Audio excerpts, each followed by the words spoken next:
Praise the Lord, hallelujah. कैसे हैं आप? आशा करता हूं कि आप आज की सुबह आनंदित होंगे। मेरा नाम पास्टर शिमोन पतरस है और मैं आशा करता हूं कि आप प्रभु के प्रेम में आनंदित होंगे। प्रभु के लोगों, आज की सुबह आइए हम प्रभु के पवित्र वचन की ओर अपने मन को लगाएं।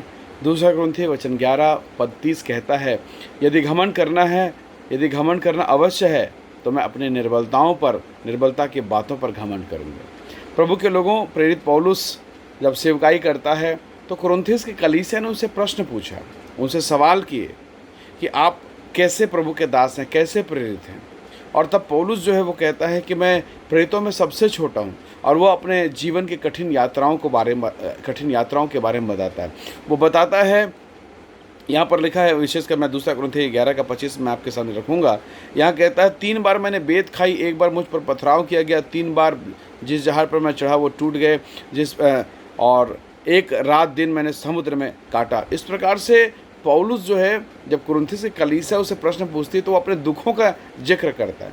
और पद 30 में कहता है, 11 के 30 में, यदि घमंड करना अवश्य है तो मैं अपनी निर्बलता की बातों पर घमंड करूँगा। Hallelujah, praise the Lord. पौलुस अपने जीवन में इस बात को समझता है कि मुझे विश्वास योग्यता के साथ परमेश्वर की सेवा करनी है। सेवकाई में, मसीही जीवन में हमें दुख और क्लेश और पीड़ाओं से होकर गुजरना पड़ेगा। प्रभु ने कहा, सकरा है वो मार्ग जो जीवन को पहुंचाता है और थोड़े लोग उसे पाते हैं। यदि आप चाहते हैं कि मुझे आरामदायक जीवन मिले तो संभव नहीं है प्यारों, लेकिन हाँ, उस कठिनाई में, उस सकरेपन में अनंत जीवन मिलेगा, इसका वायदा प्रभु ने जरूर किया है। पौलुस इस बात को सीखने के बाद कहता है, मैं निर्बलताओं पर घमंड करूंगा। प्रभु के लोगों, जब आप निर्बलता में घमंड करना सीख जाते हैं, निर्बलता में आशीष पाना सीख जाते हैं, फिर शैतान आपको कुछ नहीं बिगाड़ सकता। शैतान ये जानता था अपने समझ से, अपने ज्ञान से, कि जब परमेश्वर के दास अय्यूब के शरीर में फोड़े फफोले हो जाएंगे और तब वो कुड़कुड़ाएगा, बुड़बुड़ाएगा, और तब वो परमेश्वर के नाम की निंदा करेगा, और जब ऐसा करेगा तो वो मेरा हो जाएगा, मैं उसको छोड़ूंगा नहीं। लेकिन वो धर्मी के प्रत्युत्तर को समझ नहीं सकता। शैतान समझ ही नहीं सकता धर्मी के प्रत्युत्तर को। क्यों? क्योंकि उसमें शुरू से पाप भरा पड़ा था। जैसे उसने अय्यूब के जीवन पर घाव, फफूले, फोड़े किए, बच्चों को नष्ट कर दिया, संपत्ति नष्ट कर दिया। अब वो सोच रहा था कि अब धमाका होगा और ये भक्त जो है अब परमेश्वर की बुराई करेगा, लेकिन उसने ऐसा नहीं किया। उसने कहा, खुदा ने दिया, खुदा ने लिया, उसका नाम धन्य है। परमेश्वर ने दिया, परमेश्वर ने लिया, उसका नाम धन्य है।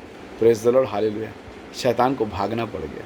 परमेश्वर के बेटा बेटियों, प्रभु के लोगों, हम मनुष्य होने के नाते दुख में, क्लेश में, पीड़ा में हम गलत प्रत्युत्तर देते हैं, हम गलत काम करते हैं।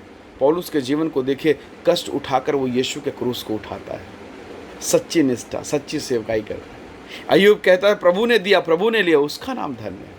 जिस दिन आपको ये बातें समझ में आ जाती है, जिस दिन मैं और आप इस बात को सीखने लगते हैं कि जो कुछ मेरा है वो सब परमेश्वर का है, और जो मेरे साथ हो रहा है उसको प्रभु जानता है, और जिस दिन आपको ये संतुष्टि हो जाएगी, आपके जीवन से ऐसे ही बहुत सारी चीज़ें बाहर चली जाएंगी, और फिर उस दिन आप कहेंगे, अगर मुझे घमंड करना ही है तो मैं अपने निर्बलताओं पर घमंड करूँगा। क्योंकि जब आप निर्बल होते हैं प्रभु के लोगों, तभी आप बलवंत होते हैं और मसीह की सामर्थ आप पर काम करती है। जब अय्यूब का हाथ खाली हुआ, प्रभु ने उसे दुगना दिया। इसलिए प्रभु के लोगों, जब आप निर्बलता में, दुर्बलता में होएं, जब आप ऐसी परिस्थिति में हो, ऐसी दशा में आप प्रभु को पुकारें और कहें, परमेश्वर धन्यवाद मुझे दुर्बल करने के लिए। याद रखिएगा, अगर आपके घर में कोई बच्चा है, बीमार है, कमज़ोर है, और एक और बच्चा है जो बहुत तंदुरुस्त है, खेल रहा है, कूद रहा है, आपका ध्यान कहाँ होगा? उस निर्बल बच्चे पर, क्योंकि वो बीमार है, उसे आपकी ज़्यादा आवश्यकता है। जब आप दुर्बल होते हैं, आपका परमेश्वर आप पर ज़्यादा निगाह करता है। जब आप परेशानी में होते हैं, जब आपके घरों में तकलीफ होती है, प्रभु का निगाह आप पर लगा हुआ है। बस उसकी ओर पुकारिए और बोलिए, पापा मुझे आपकी आवश्यकता है। प्रभु दौड़ कर आपकी सहायता करेगा। आज की सुबह प्रभु का अनुग्रह सदैव आपके साथ रहे। प्रभु आपको आशीष दे। आइए प्रार्थना करें। प्रेमी पिता, धन्यवाद मेरे भाई, मेरी बहन को, जितने लोग इस वीडियो को देखें, उन सब पर दया कर आशीष दे प्रभु। दुर्बलता में, निर्बलता में इनकी सहायता करें, इनके जीवन को आशीषित करें प्रभु। आज के सुबह इनके जीवन में आशीष का कारण होने पाए, इस वचन के द्वारा इन्हें आशीष दें पिता, यीशु के नाम से मांगते हैं, आमीन, आमीन। प्रभु आपको आशीष दे। इन वीडियो को दूसरों को भी बांटें। परमेश्वर का अनुग्रह सदैव आपके साथ होता रहे। प्रभु आपको आशीष दे। जय मसीह की। Praise the Lord.